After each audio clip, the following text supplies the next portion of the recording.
mère a perdu tous ses enfants. Je suis resté qu'avec une grande sœur et 2 frères.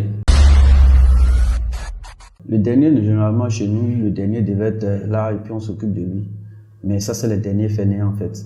Les derniers quoi? Fainéant. Ah d'accord, ok. Moi, je suis un dernier qui finalement, qui est devenu le premier. Parce que je me suis battu même toujours pour la famille. Je ne suis pas resté là à dire que oui, je suis le dernier de la famille, ils vont s'occuper de moi, non. Ma mère a perdu tous ses enfants. Je suis resté qu'avec une grande sœur et 2 frères. Mais l'autre frère, c'est pas l'enfant de ma maman, mais c'est mon frère, quoi. C'est un demi-frère, voilà. Comme on est en Afrique. Mais les enfants de ma maman, nous étions 14. D'accord. Alors aujourd'hui, on connaît le Jules Bécaud sur les réseaux sociaux, quelqu'un d'assez ouvert, quelqu'un d'assez accessible, quelqu'un aussi qui bouge beaucoup. Et moi, je me demande toujours, quand c'est comme ça, quand j'ai affaire à un personnage, une personnalité comme ça, je me demande toujours à quoi ressemblait l'enfance de Jules Bécaud. Jules Bécaud, enfant, ça ressemble à quoi? Comme je l'ai dit, tu sais, quand tu grandis dans une famille nombreuse, tu ne peux qu'être côtoyé avec tout le monde en fait. Généralement, les gens qui sont enfermés, c'est les gens qui sont enfants uniques, n'ont pas vu beaucoup de personnes. Et moi, je ne suis pas habitué à être seul. Il me faut toujours des gens autour de moi. Être avec des gens, c'est comme une famille, quoi. Voilà. Donc, mon enfance, et puis maintenant, rien n'a changé. Rien n'a changé. Ouais. D'accord. Mais est-ce que c'est... Sauf qu'à l'enfance, il était plus insolent que maintenant. Voilà, c'est ce que... Plus insolent. Oui, très insolent. D'accord. Quand tu dis insolent, c'est-à-dire tu respectais personne, Je respectais ceux qui me respectaient. Déjà enfant. C'est-à-dire que quand tu fais erreur nette, là, tu vas voir ma position, quoi. D'accord. Tu parlais mal, c'est ça?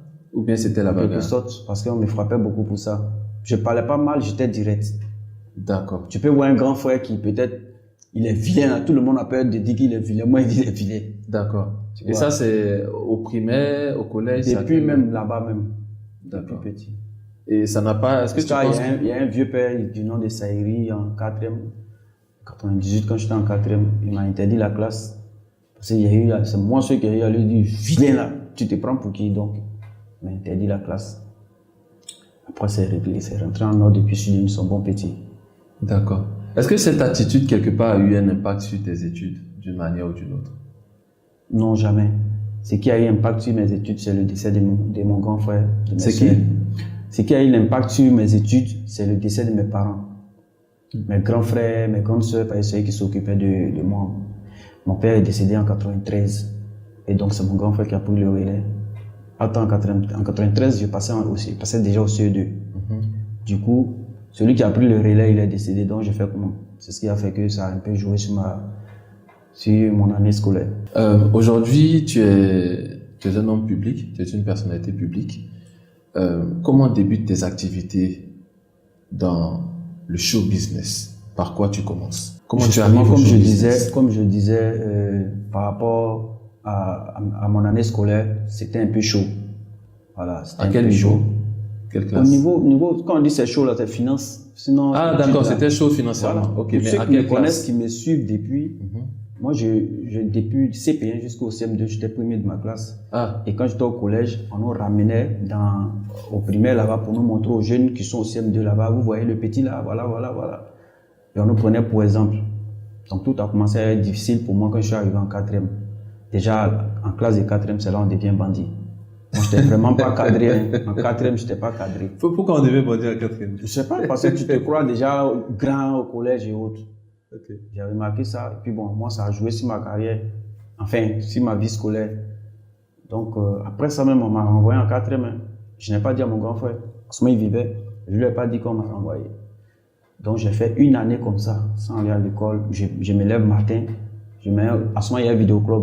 Je me mets au vidéoclub. Je passe le temps là-bas puis je reviens le soir. Comme si je suis quitté à l'école. Et dans le temps, ton bulletin partait là où ton frère ou ton papa travaille.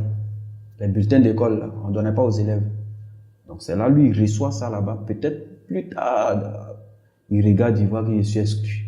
Je me dis, mais pourquoi on t'a bras et puis tu ne m'as pas dit? Je dis non, que j'avais peur. Puis bon, c'est quand il a gâché une année comme ça. Et mon grand frère dit, bon, comme tu as gâché l'année, si on te prend en 4e encore, c'est comme tu t'es ramené en arrière, on va prendre 3e directement. Donc c'est là, on me met en 3e, forcé et échoué. Ouais, parce que tu n'as pas bien suivi. Voilà. Donc j'ai repris 3e en encore. Et puis, après, maintenant, c'est là où on m'a envoyé au lycée municipal d'Atakoubé en seconde. C'est-à-dire que c'est la classe de 3e seulement, il n'est pas fait au lycée. On m'a ramené en 4e au lycée. J'ai fait 2 ans dehors. Quand il y a eu le BPC, on m'a ramené en seconde là-bas. C'est là que j'ai fait terminale. Et en partant maintenant vers première, c'est là mon grand frère décède. Wow. Encore un autre coup de jeu. Voilà. Quand il est décédé, déjà, 4e, ma grande soeur est décédée. 3e, ma grande soeur est décédée.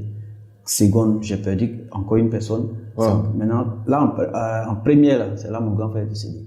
C'est là, Beno, lui, il était mon ami en seconde. Et chaque fois que j'arrivais. Serge Beno. Oui, on s'est connus en seconde. Mais il était dans une autre classe. Il n'était pas mon ami. On ne se parlait même pas. Il était trop choqué pour nous. Voilà. Déjà, en seconde, lui, il avait le téléphone. Il y avait une autre fille dans notre classe aussi qui avait le téléphone. Moi, mon ami, Vanier Stéphane, il parle rarement de lui parce que lui, il gère son champ de cacao. Maintenant, on va voir. Mais on s'appelle, on se voit souvent quand il est à Abidjan. Et lui et moi, on était prêts à en découdre avec Beno parce qu'il venait dans notre classe pour chercher une autre fille. Donc c'est comme ça, quand on arrive en première, moi on me met dans la classe, dans la même classe avec Beno, et puis mon ami on le met, parce que quand vous arrivez là on vous divise, pour ne pas que les mêmes personnes là se suivent. Effectivement. Et puis je reste en première maintenant avec Beno. Quand on fait première A, il n'y a pas beaucoup de garçons là-bas, que des filles. On t'a oublié. Donc là maintenant tu as l'embarras du choix. Non, je suis là maintenant, et puis bon, après, Beno m'invite souvent à la récréation, viens on se voit, tout quand on sort. Moi, il me fait d'abord quoi. Parce que moi, après, j'ai parti à l'école comme ça, sans rien, sans transport, sans déjeuner, rien. Il vais à l'école comme ça. Après, Benoît est devenu mon mentor, il est devenu mon frère. Son déjeuner, on mange ensemble. C'est des trucs qu'on fait ensemble. Tout. C'est comment on s'est connus. Donc, c'était dur. On est parti en fait terminale. Arrivé en terminale, le bac n'a pas marché. Jusqu'à on a repris encore. Donc moi, on m'a envoyé maintenant au CBCG de Cocody. Et puis Beno lui dit non, que lui va faire la musique. Il va faire arrangement. Donc quand il quitte à l'université, il vient le trouver. Il dit c'est comment là-bas? Monsieur l'étudiant, il dit ah c'est chaud hein. Moi-même, il va au lycée, il va là-bas, il ne sait même pas ce qu'il m'a fait. Il m'a dit mais si ça ne va pas, vous venez, on va faire le mouvement un peu on s'en sortir. En ce moment, il faisait arrangement à 25 000. 25 000 ensemble, moi j'ai un peu avec. J'ai pris mes bagages, même, il habitait chez lui. Il était devenu le 2e enfant de sa maman. Souvent, son vieux était à Yamsoko. Et son vieux est venu un soir, la vieille l'a appelé pour lui dire ah, tu as un 2e fils. Que c'est un petit gourou, c'est l'ami de Guy. Il dit ah, mais c'est bien. Là, au moins, Guy ne va pas rester seul. Parce que lui, il est seul aussi à la maison. Il est enfant unique. Ah, d'accord. Il est seul. Il y a ses cousines qui étaient à la maison. Il y a sa demi-sœur aussi qui est là, mais lui, il est toujours dans la chambre, sur son ordinateur. Il est seul, en fait. C'est pourquoi le gars, il est beaucoup timide. Donc, c'est à quoi il s'est rentré dans sa vie. Et puis, on a commencé le showbiz ensemble. Donc, lui, il fait l'arrangement. Pendant ce temps, toi, tu fais quoi? Moi, il m'a demandé d'apprendre un instrument, guitare ou bien tu dis moi, oui, moi, il est devenu acteur, qu'il est à l'O States.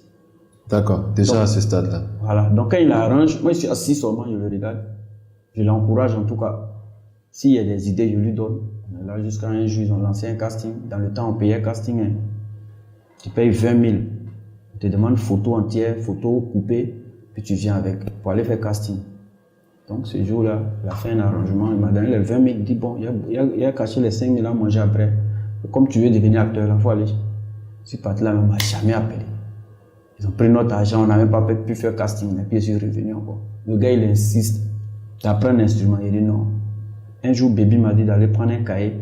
Baby Philippe. Ah, Baby Philippe. Il va m'apprendre comment on joue guitare, tout ça là. Il dit non, moi, il veut pas. Donc, c'est dans ça, Roland le Benguis m'a repéré. Une fois, quand il vient au studio, il ambiance tellement. Il m'a dit, ah, Beko, je suis en train d'écrire un film là. Ta main te comporte là. Je pense que tu as joué dedans. C'est comme ça qu'il a joué dans le quartier.